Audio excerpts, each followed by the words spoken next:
I'm presenting my persuasive text. My title, Discover the Wonders of the Philippines. Have you ever dreamed of a place where every corner is more beautiful than the last? The Philippines are breathtaking. The Philippines are breathtaking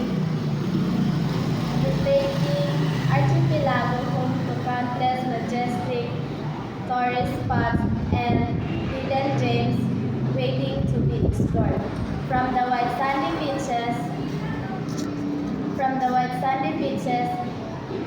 of Boracay to the towering chocolate hills of Bohol, the country offers a diverse range of attractions that appeal to the every traveler. Why settle for monotonous destination when the Philippines promises thematic adventures for families, friends, and solo explorers alike? Cultural tourism in the Philippines is also a treasure. Imagine joining colorful festivals like Sinulog or Ati-Atihan and feeling the joy of centuries-old traditions. The rich history of our churches and landmarks preserved for generations speak volumes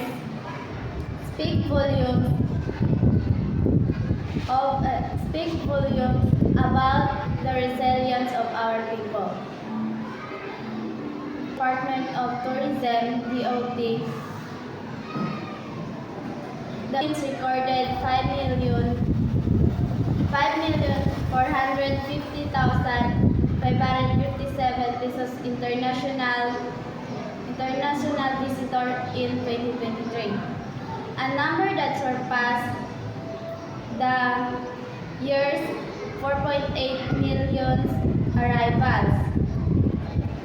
Among them, 91.80%, 5,003,447 were foreign tourists, while 447.82 pesos were overseas Filipinos.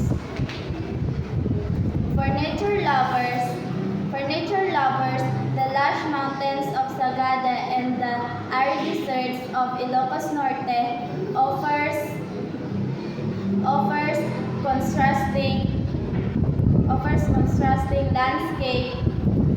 contrasting landscape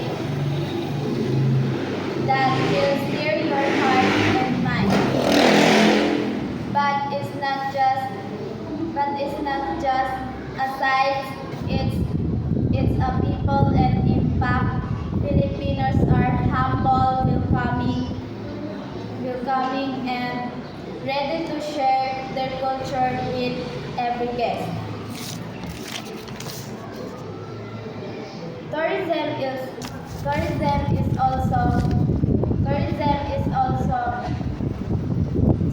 is also a powerful engine for the economy. In 2024 alone, the country achieved an all-time high tourism revenue of approximately 760 billion, a clear sign that tourism is not only a beautiful but beneficial. So, what are you waiting for? Join the millions who have fallen in love with Philippines.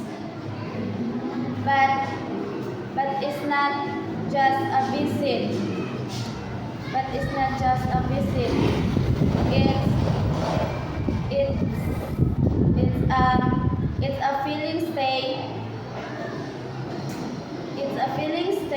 It's a feeling that stays with you forever. Okay, thank you and congratulations.